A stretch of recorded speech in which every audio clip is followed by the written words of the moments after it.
Que la paix soit sur vous, les Gaulois et les Gauloises, courageux résistants à la dictature sataniste qui bientôt ne sera plus mondiale. Dans cette vidéo, quelques preuves que Nauendorf était bien Louis XVII. Donc c'est le titre d'un livre que j'ai lu, pas très attentivement, mais de toute façon des preuves il y en a tellement que je vais vous en donner juste quelques-unes. Alors Nauendorf, actuellement les historiens le considèrent comme un faux Louis XVII parmi d'autres, parce que beaucoup de gens ont prétendu être Louis XVII. En réalité, c'était bien Louis XVII, le fils de Louis XVI et de Marie-Antoinette. Et je m'excuse pour ce que j'ai dit avant, je n'avais pas bien vérifié. Louis XVII est bien le fils de Louis XVI, il n'est pas juste le fils de Marie-Antoinette. Autrement dit, même si Marie-Antoinette a eu une aventure avec Axel de Fersen, et ça c'est indiscutable pour ceux qui ont creusé le sujet, eh bien Nauendorf, enfin Louis XVII, n'était pas le fils d'Axel, c'était bien le fils de Louis XVI. Ce qui est tout à fait plausible, hein, parce que c'est pas parce que une femme a des relations avec deux hommes que c'est forcément avec son amant qu'elle a des enfants. Donc Nauendorf était bien Louis XVII. Alors preuve numéro 1, je sais pas combien je vais en donner, mais le petit Louis XVII avait une tache lit de vin sur la cuisse en haut, donc une tache avec une forme bien particulière, une tache de naissance, à un endroit bien particulier.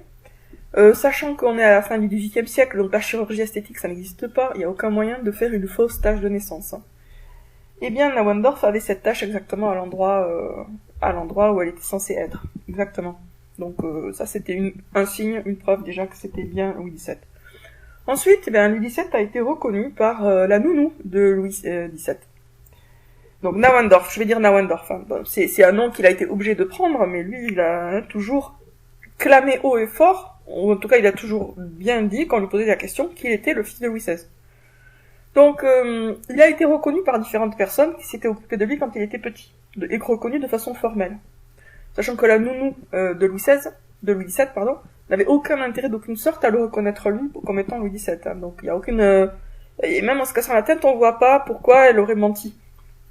Donc il a été reconnu par différentes personnes qu'il avait connues enfant. Bon, ensuite, il ressemblait beaucoup à Louis XVI. Il avait vraiment une ressemblance physique frappante avec Louis XVI, son père. Donc ça fait beaucoup déjà. Mais c'est pas tout. Il a été en fait reconnu et identifié comme Louis XVII par toutes les cours d'Europe. Mais bon, la France, ça les arrangeait pas, quoi, tout simplement. Sa sœur l'a renié. Mais sa sœur, elle avait la haine contre lui à cause de son attitude au procès de Marie-Antoinette. Et là aussi, il y avait des questions d'intérêt. Elle aurait voulu régner la sœur de Louis XVII, et si Louis XVII avait survécu, c'était exclu. Donc il y a ça qui a joué. Cependant, à son agonie, la sœur de Louis XVII a dit mon frère n'est pas mort en prison, ça a été la torture de toute ma vie. Autrement dit, elle a eu des remords, parce qu'en plus, elle a essayé de le tuer aussi. Elle a essayé de le faire tuer. C'est vraiment une famille pas très sympathique. Hein. L'oncle a essayé de tuer le neveu, la sœur a essayé de tuer son frère, et puis il y en a un qui avait dit clairement que oui, c'était Louis XVII, et lui, il s'est fait assassiner. Donc il y a eu beaucoup d'assassinats, en fait, pour soit se débarrasser de lui, Louis XVII, soit pour se débarrasser des gens qui disaient qu'il était bien qui il était. Et d'ailleurs, s'il est mort, il est mort à 60 ans, probablement empoisonné et assassiné, hein, Louis XVII. Donc, avec au départ, le point de départ de cet assassinat, c'était soit son oncle, soit sa sœur. Donc, on a déjà beaucoup de preuves, mais il y en a d'autres. Si Nauendorf était un imposteur, eh bien, on aurait pu quand même trouver une trace de qui il est réellement, puisque ça voudrait dire qu'il usurpe une identité qui n'est pas la sienne, mais donc, il y a son identité réelle quelque part. Or, personne n'a jamais pu dire qui serait Nauendorf si ce n'est Louis XVII. C'est-à-dire personne n'a jamais pu donner la moindre piste pour dire non, c'est pas Louis XVII, c'est machin ou bidule. Bah non, en fait, on n'a aucun autre nom à proposer pour lui. Même les gens qui pensent que c'est un imposteur sont incapables de dire qui il serait réellement. Ça, c'est un grand signe aussi que c'est bien Louis XVII. Et enfin, une preuve de plus, alors elle est aussi très très forte, c'est que dans les derniers jours de sa vie, Nauendorf a déliré. Donc il avait plus conscience, il disait n'importe quoi. Or, dans ce délire, eh bien, il était toujours le fils de Louis XVI. Si un imposteur avait déliré, il aurait pas confirmé son identité en tant que fils de Louis XVI, parce que dans le délire, on contrôle pas ce qu'on dit. On dit ce qui nous passe par l'esprit et il n'a aucun contrôle. Donc, il parlait beaucoup de son père qui s'est fait décapiter, etc. Donc dans les derniers instants de sa vie, les derniers jours, il était délirant, sans doute parce qu'il a été empoisonné, et il évoquait sa vie de Louis XVII et ses parents, donc Louis XVI et Marie-Antoinette. Tout ça confirme et prouve, et il y a encore plein d'autres preuves en réalité, que Nauendorf est bien Louis XVII, non déplaise à tous ceux qui voudraient que soit il est mort en prison, soit il a survécu, mais on a perdu complètement sa trace. Pas du tout, on n'a pas du tout perdu sa trace. Lui, il a dit qu'il était Louis XVII très tôt, en fait. Il était même encore tout jeune qu'il a dit.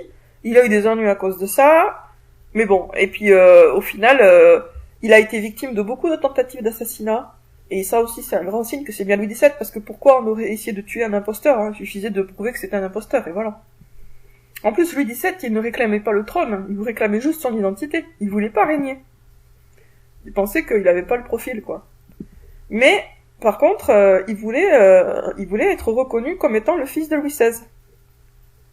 Il ne l'a pas été. Enfin, il a été à moitié, par certaines personnes, pas par d'autres, etc. Voilà, donc ça c'était une preuve que Nauendorf est bien Louis XVII, et je reviens sur le sujet des livres, des écrits de Nauendorf, donc Louis XVII. Louis XVII, dont la survie et l'identité ont été annoncées par un ange à un agriculteur, Louis XVII a eu lui-même des espèces de révélations. Alors, c'était pas du 100% vrai, certainement, ou peut-être il a rajouté de son cru, donc c'est pas 100% vrai. Mais enfin, il y a une part de vérité, c'est sûr. Et il en a fait un livre qui s'appelle La doctrine céleste. Donc ça aussi, pourquoi un imposteur irait se cramer en faisant un bouquin de théologie où il se présente comme une espèce d'envoyé de Dieu? L'imposteur, il aurait été complètement stupide de faire ça. Ça montre bien aussi que Louis XVII est bien Louis XVII, parce que visiblement, il cherchait pas... Enfin, il cherchait à remplir son destin, même si ça voulait dire justement perdre toutes ses chances de remonter sur le trône. Dans la doctrine céleste, Louis XVII explique que il a eu la visite d'ange qui lui aurait raconté la vraie vie de Jésus. Et ce qui est intéressant, alors je l'ai pas lu en entier, j'en ai lu que quelques bouts pour l'instant, mais c'est intéressant et c'est très comment dire, c'est un message vraiment, il pousse, c'est un message qui insiste sur le côté aimez-vous les uns les autres. Ça me fait penser un petit peu à vous allez vous aimer, espèce de bordel de merde, dans le sketch des Inconnus, le retour de Jésus. Donc, sauf qu'il n'y a pas bordel de merde dans la doctrine céleste. Excusez-moi pour cette parenthèse, cette digression, qui n'a un peu rien à voir. Donc, dans la doctrine céleste, qu'est-ce qu'il dit? Nauendorf alias Louis XVII, ou plutôt Louis XVII alias Nauendorf, parce que son vrai nom c'est bien Louis XVII. Qu'est-ce qu'il dit dans la doctrine céleste? Il dit que il n'y a qu'un Dieu unique, que la Trinité c'est faux. Donc Dieu est unique, pas de Trinité, que Jésus est le Fils de Dieu, mais pas au niveau de son âme, et que nous sommes tous les enfants de Dieu. Donc autrement dit, il nie l'idée que Jésus serait le Fils de Dieu. Bon, après il dit aussi que Jésus serait peut-être un ange dans un corps humain, mais enfin pour lui c'est clairement pas le Fils de Dieu au sens strict. Et alors ça, je l'ai pas encore lu, mais j'ai vu ça dans un résumé du livre, et il affirmerait aussi la réincarnation. Donc, des idées fort intéressantes de mon point de vue, et qui mériteraient d'être examinées de plus près. Si vous avez envie, n'hésitez pas à le lire, c'est sur Google Book, hein, on le trouve facilement. Donc, La doctrine céleste par Louis XVII, alias le duc de Normandie. Voilà. Alors, est-ce que... Enfin, moi, personnellement, je suis assez convaincu qu'il y a une part de révélation réelle là-dedans. Mais c'est pas une part 100%. Par exemple, il corrige certains trucs et il le corrige avec on va dire, du bon sens, hein, sur les évangiles.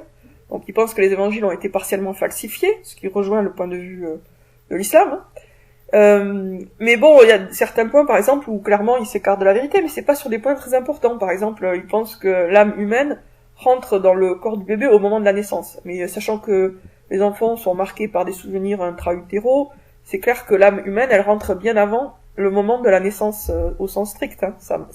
Selon des textes de l'islam, l'âme rentrerait dans le fœtus au 4e mois. Ça paraît quand même plus plausible qu'au moment de la naissance. Mais bon, ça reste un détail, c'est pas une information super importante, enfin en tout cas par rapport au message général du livre. Voilà, si vous avez l'occasion de lire la Doctrine Céleste, ben, faites-le, et puis dites-moi ce que vous en pensez. Moi, je vais le lire, enfin, je vais continuer à le lire, puisque j'ai commencé. À bientôt, les amis.